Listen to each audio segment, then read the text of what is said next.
Hi,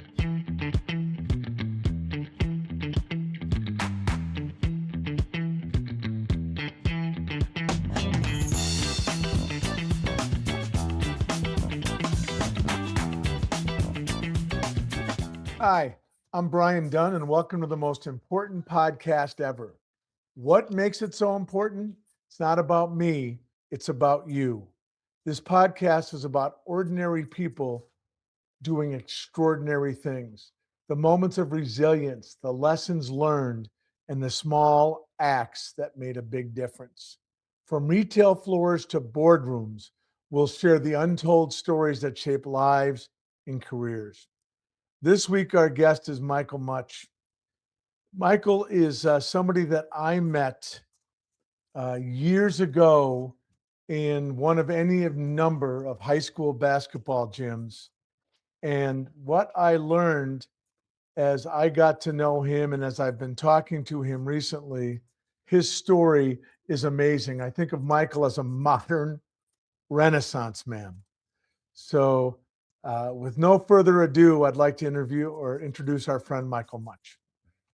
Thank you, BJD. It's good to see you again. I got my Renaissance man beard groomed for you, especially.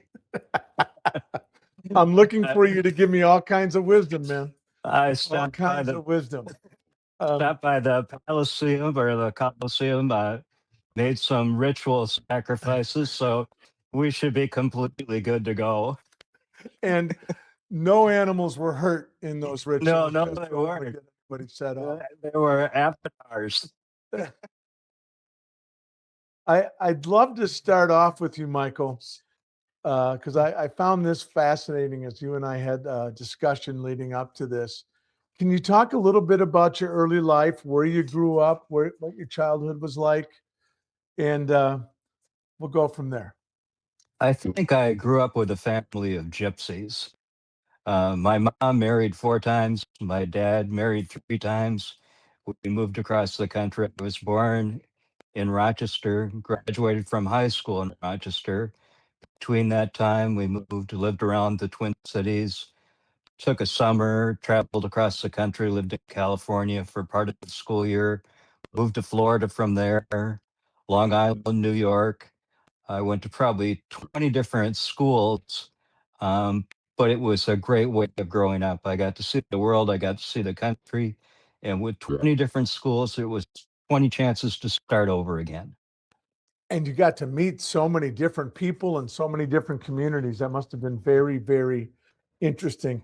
Tell me, as you were migrating across the country, as it were sports a big part of your life growing up? Sports wasn't a big part of my life growing up, and I still don't watch professional sports. I was captured in sports following my son as a basketball player. My son Okay. grew to 6'3.5". He loved basketball. I started following him. I started photographing him. I started moving into the world of basketball and found out that it was a complete community. And that's where I met you. Yeah. One day you walked up to me and handed me your card and said, "I really like what you're doing. If you ever need anything, give me a holler." And someone came up and said, "That was Brian." And I said, "Oh, really?" And we kind of went from there. And then we met and talked and became friends over the long haul. That's for certain. And the work you did, and we'll get to that, but the work you did there was really great. You made a big difference for not only the star kids, but the sort of all the guys on the teams. And you knew it was a big game when Michael showed up to shoot pictures. You really did. And those big high school games that we both saw, Yeah. those were events. There was an energy in those gyms, don't you Yeah. think? And that was my favorite part of doing that job was every day I could pick the best game that there was, go to it, and see kids having the best time of their lives, Yeah. experiencing a level of joy that they would probably never feel again, and being able to talk to them and share that. I was lucky as I followed my son playing and doing photographs. I started posting on Minnesota Preps. And Minnesota Preps was part of Rivals, which was eventually bought out by Yahoo, and they were the largest at the turn of the century into the 2000 area. They were the largest certified NCAA scouting service in the country. When I, my son sorry. when my son graduated, they asked me if I would start writing for them. I'd had my own business for 30 years, and I said, "Make me a partner," and they did.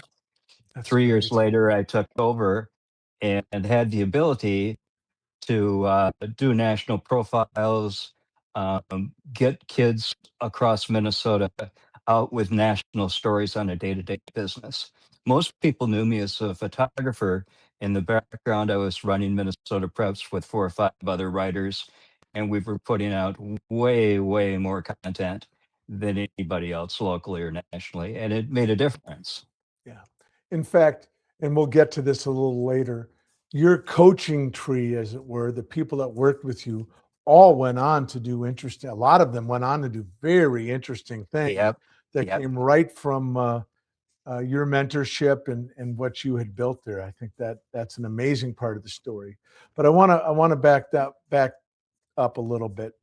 Um, so after high school, is that when you served in Vietnam? Yeah, I went to Vietnam. I went to college for a year.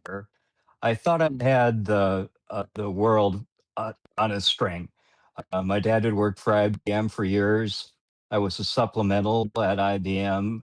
The summer after high school, I was enrolled in electronic technology program at the Rochester Community College at that time. I had a lifetime job waiting for me. Uh, IBM said, "Come in, we want to do some extra testing." And they gave me some advanced color vision tests, told me I had a color deficiency and I couldn't work with any wiring. Well, at Really? that time, all transistors, resistors, capacitors, everything was color coded, and that put a quick end to my electronics career. I came back 30 years later and built some of the first computers in Minnesota that didn't need those, color prescription, but that's kind of where I took off. I had a year of college done. My draft number was coming up, and I decided I would join. And I joined for 3 years as a military policeman. As part of that, I became a dog handler. When I went through MP school, I went to leadership school before MP school. The captain called me in one day and asked me if I wanted to go to prep school for West Point. I turned that down, which is an irony. My first cousin, my dad's brother's son, just finished an Air Force career as a brigadier general in charge of weather and was a flight commander, a wing commander over Kosovo. And there's a lot of military in my family. I have two stepbrothers. Both of them were in Vietnam. Two of us were there at once. Our family home, I moved to live with my dad when I was in high school after I lived with my mom for years. The sticker on our front window had a Marine sticker and two Army stickers. All three boys in the family served in Vietnam. Wow. So, do you mind talking a little bit about that? I have a couple of questions. Um, do you remember leaving for Vietnam? Oh, I remember clearly leaving for Vietnam. Leaving for Vietnam was another irony, like finding out that I have a color deficiency and throwing my engineering degree out. When I went to dog school at Lackland Air Force Base, Army guys went to Air Force dog school. The 6th week was 8-week course. The 6th week, I came back to pick up my dog from the kennels, and he was lying there dead. Oh, Died of stress. Um, the sergeant said to me, "Go over to the kennels, pick out a new dog, and we'll finish your training." And then he said to me, "There's a white dog over there. Why don't you pick out that white dog? Because they won't send you to Vietnam with a white dog. They're too easy to spot." And at that time, Air Force and Army guys, only one person handled that dog. No one else did. So when I went to get this dog out of his kennel, He was a beautiful white dog, about 85 pounds. I weighed 170, and he was vicious. I fed him some food, talked to him for a while, held out a choke chain so he could get his head through there and a little crack in the gate because I knew he wanted to be outside. And I figured once I had him on a leash, I could control him. I took about 4 or 5 steps, and another soldier was going by, and he started rushing towards me and saying, "What a cool dog!" The dog went crazy, attacked him, turned around, tried to attack me. I held him up in the air by the leash with all my strength till he settled down, and I finished training with him. They sent me to San Francisco to guard a nuclear missile site by the Point Bonita Lighthouse in the Marine Foothills. It's a national park now. From the Wow. back of our barracks, you could look out and see the Golden Gate Bridge and the city. We had nuclear Nike Zeus missiles there with a white dog. We worked 2 days on and 2 days off. We had 4 dogs. Worked 6 to midnight one night, midnight to 6 the next night, then 2 days off. And on those 2 days off, they really didn't have anything for us to do. So I spent all my time in the city. And San Francisco in 1968 was wonderful.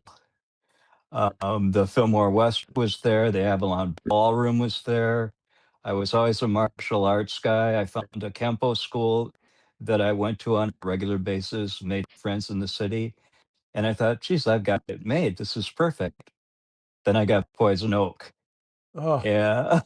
And they said, oh man. you can't be here anymore. And I got orders for Vietnam. And I figured, well, I can't take Rebel. That was the name of my white dog, but I'll get a dog there. I got there, I arrived. You spend 3 or 4 days in a barracks getting acclimated because it's hot and humid. And every day you go sit in the bleachers, and trucks would come and they'd announce who was going where. They announced me, 1st Military Police Company, 1st Infantry Division.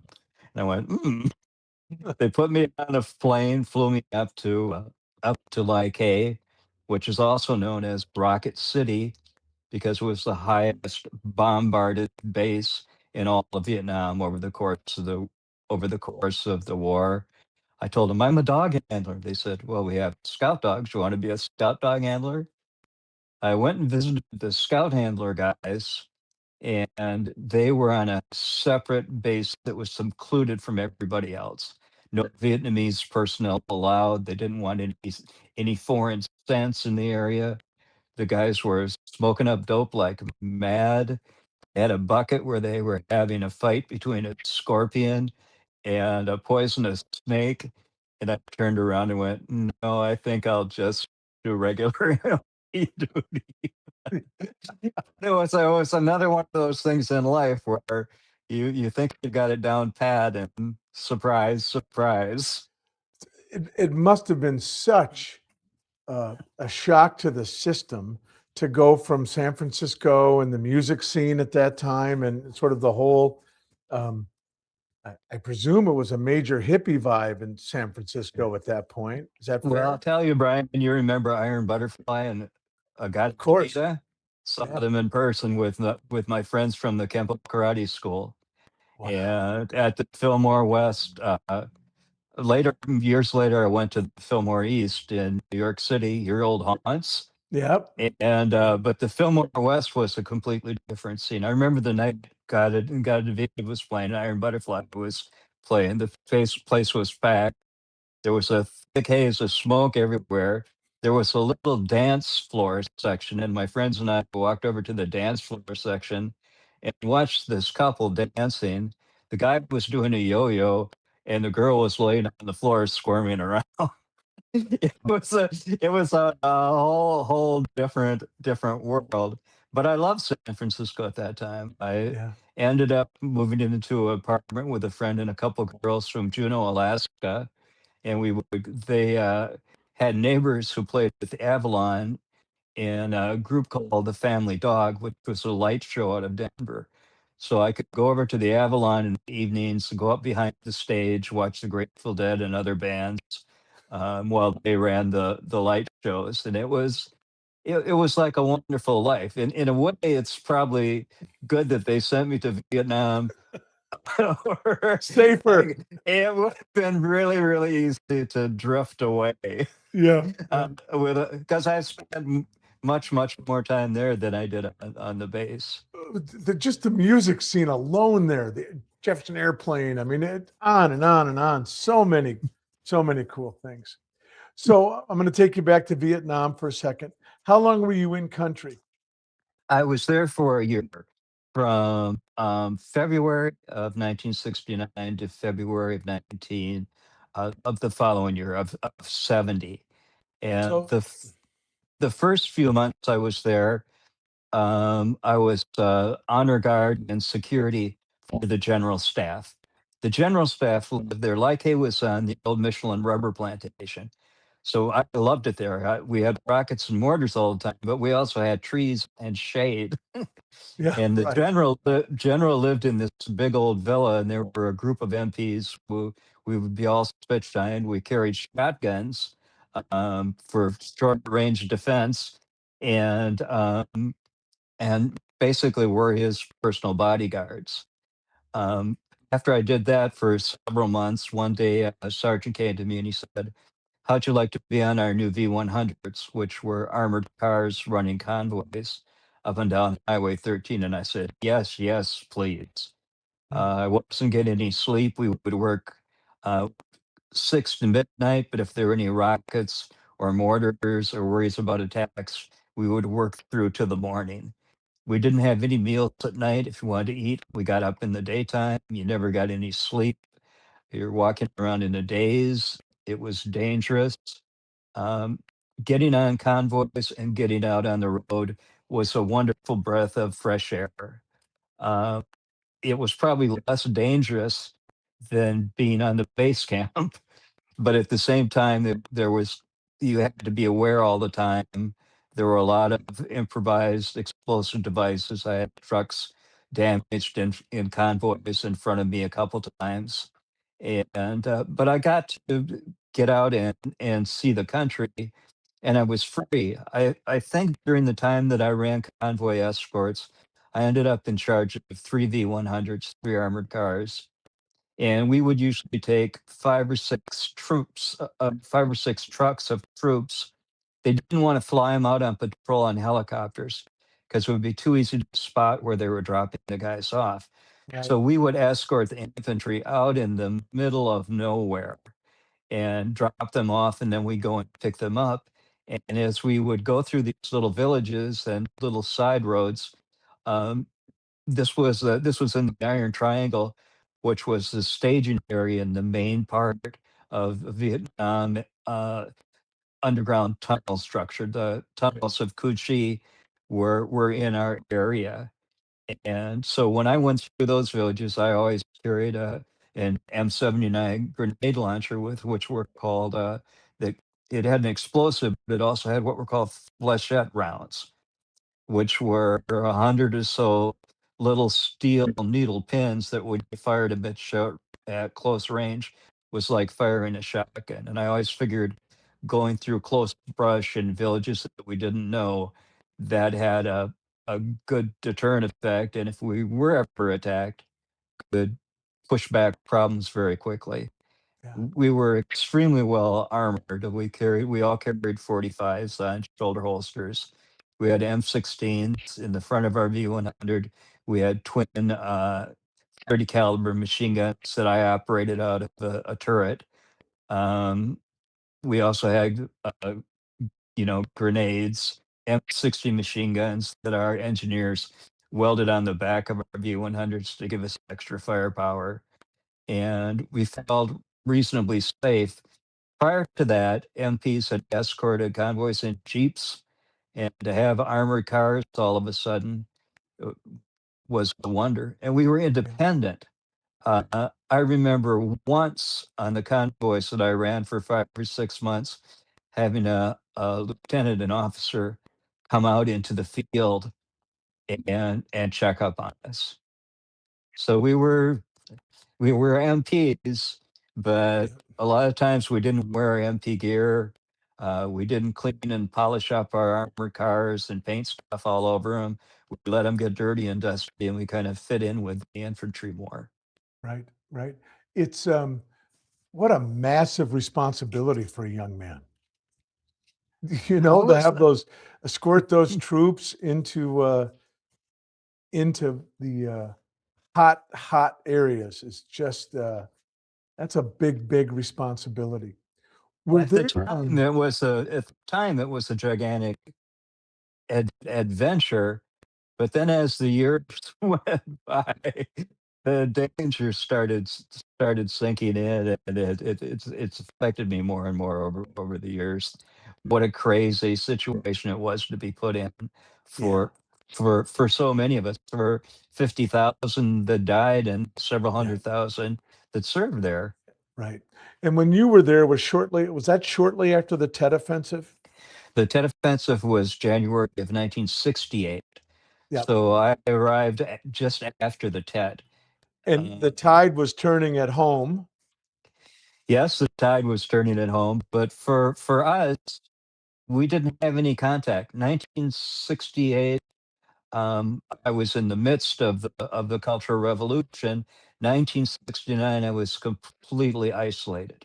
Yeah, We we had a TV in our day room that no one ever watched. That we had a little radio station in Like called KLIK, which in the daytime ran, you know, regular army news, but then at night, it turns out it was run by one of the engineers there was a former drafted underground FM disc jockey from Seattle. cool. Yeah, and from our MP company, I go over and visit them at night, and that was a looser place. I remember their theme song was Jimi Hendrix' Third Stone from the Sun, which I still listen to. One of his best songs I ever. I And know fit, it well. It's a staple. it fit the atmosphere of that place because we were always up at nights. We did have little transistor radios. When there was the moon landing, I was in line in a culvert with a transistor radio, preparation for an attack on our base, listening to that while keeping my eyes open. Lai was built around, Lai was a Vietnamese village. The 1st Infantry Division built a base camp surrounding that village. And it was well known that there were tunnels in and out of the village into the base camp. So lots of times we'd have guys watching the outside wire, and then we would always have a group watching the village. And the MP company was right across the street from the village, all dirt roads and stuff. I remember we were expecting an attack once. Infantry guys came into my hooch and put a big 6 or 7 foot long regardless rifle in the hallway between our bunks, pointing out the screen door in case an attack came from that way. Wow. Wow. That'll get your attention. Yeah, it Um, will get your attention. w- I had a very close colleague, God rest his soul, that passed away a couple of years ago. That was a tunnel rat, and Okay. he would not, never wanted to talk about it once in No. a great while. But he said it was hell on earth Yeah. and the most terrifying thing he ever got near in his life. Yep.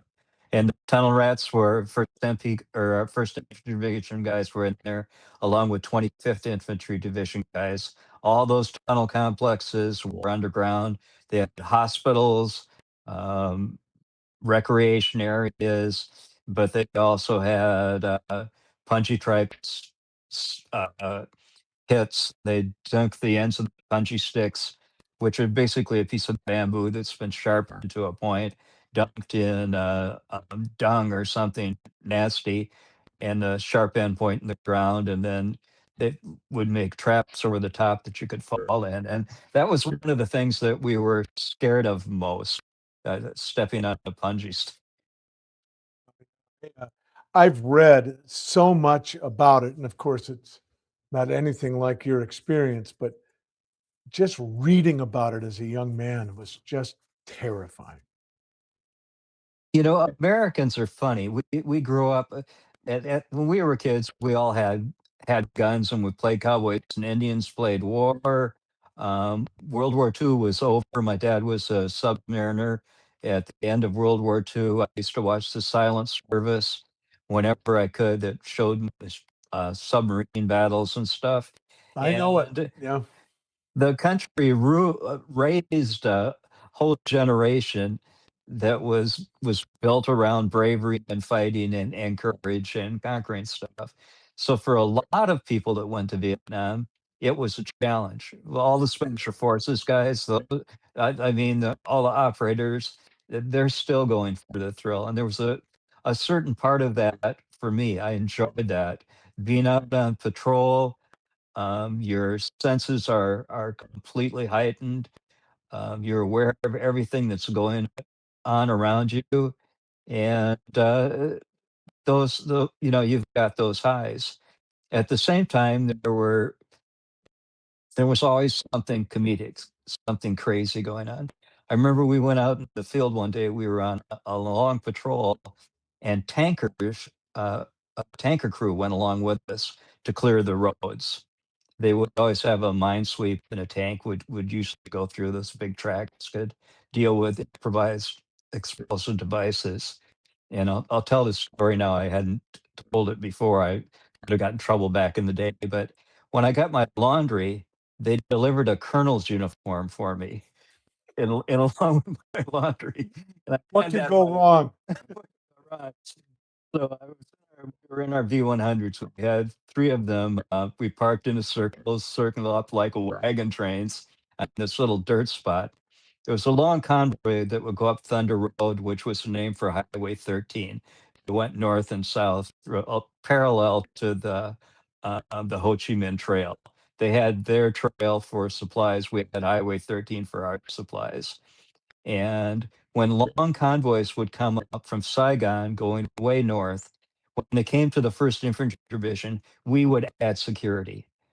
And when we got to the end of our this division area, we had different places where we'd pull off, take a break, have something to eat, relax, target practice, goof around, tell stories, and wait for the convoy to come back the other way, and then we pick up support. So we're sitting around in a circle one day, and I put on this colonel's uniform and walked over to the tanker guys and said, "Hello, boys. How you doing? How's everything going?" And they all got up and saluted. "Where are you from, son?" I'd ask them where they were from. They gave me their report on where they were from and stuff, and I saluted them and walked back. And my V100 crews, my guys were going crazy. They thought this was the funniest thing in the world, but they said, "You've got to get rid of that uniform." But no, Oh, but little goodness. goofy things like that, Yeah. and it makes life fun. I mean, we were kids, really, in a big way. Yeah. Yeah. Kids doing very heavy lifting for the nation. Mm. Yeah. Um, I wonder, Michael, are there key lessons or moments? Obviously, there are that have stayed with you from your time in country. Um, I think the biggest one is an early realization that life is fragile. Mm, Um, we had as part of the military, police, and all the army, everyone had a footlocker, and the footlocker wasn't really used. It was just for display. And for inspections, they would come by and you'd have a Bible on the top, your socks rolled up on the other side. Instead of a Bible in mine, I had Eric's Fromm's The Sane Society. And I would read that, and no one ever called me on it. I was always safe with it. And on our base camp, we had a little trailer that had a library. So I could always, read and keep up on stuff. And one of my favorite books, my dad was a big James Bond fan, and one of his favorite books was um, "You Only Live Twice." And "You Only Live Twice" took place in Japan, and James Bond had to write a haiku. And his haiku was, "You only live twice, once when you're born, and once when you look death in your face, or look death in the face." And th- that kind of that explained Vietnam to me. I looked death in the face at that time, and after that, I took a different approach to life. um, I started realizing that you really only have one go around, that it can end at any time, that it can end at any time for anyone, and that you need to treat every day like it's your last day. And it sounds like a cliche, um, but if you get in the habit of doing that, when you meet friends, when you meet people that you know, think about the fact that you might never see them again. Yeah. And I turned 77 this year, and I've maintained a site for the first NFP company for about 30 years. Most of the guys are gone. We started out with about 150 from over the years that were posted. I lost my best friend this year, and that idea has kind of always stuck with me. And for my career, I always did what interested me. I didn't do things that were boring. I didn't do things that were drudgery. I did my last job working for someone else when I was 43. After that, it was all my own businesses, and I I never looked back. I think that that is an amazing lesson. Um, I want to do this episode in two parts, and I have one more question for part one, and then we'll do part two if that's okay with you. That's perfect. What was it like returning home? Returning home for me was easy. A lot of guys talk about the disrespect that they got. I didn't experience any of that. Um, when I finished up my time, when I finished in Vietnam, I went to Fort Carson, Colorado, and Fort Carson, Colorado had dogs. I went right to the captain's office and I said, "I'm a trained dog handler." He took me aside. He called the sergeant that was in charge of the dogs. He said, "Take this guy down the kennels and see if he knows anything." I went down, took a dog out of the kennels, ran him through his paces.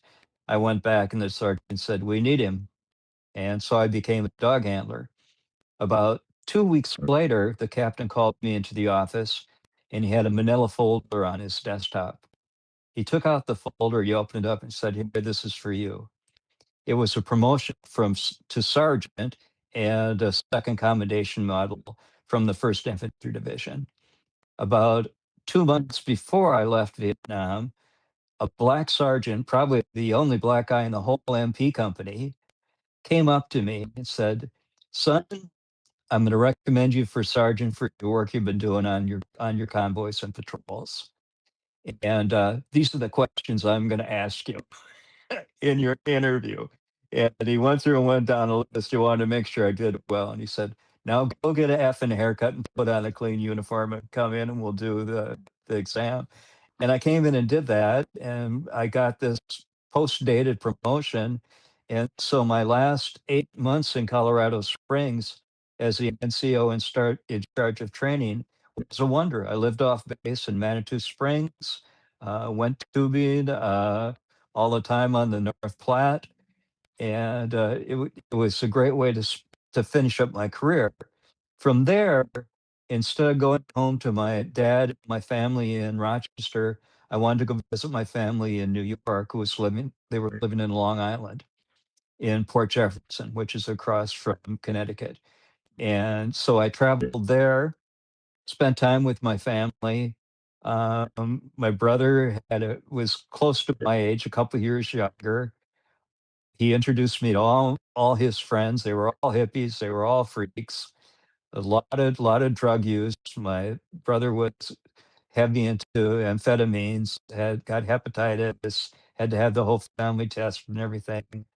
Uh, but I stayed there for 7 or 8 months and just fit in. Um, People knew I was a Vietnam veteran, but we never really talked about it. I was just one of the hippies with the rest of the hippies. After I finished my time there, my unemployment ran out after 6 months, and I figured it was time to go back to school.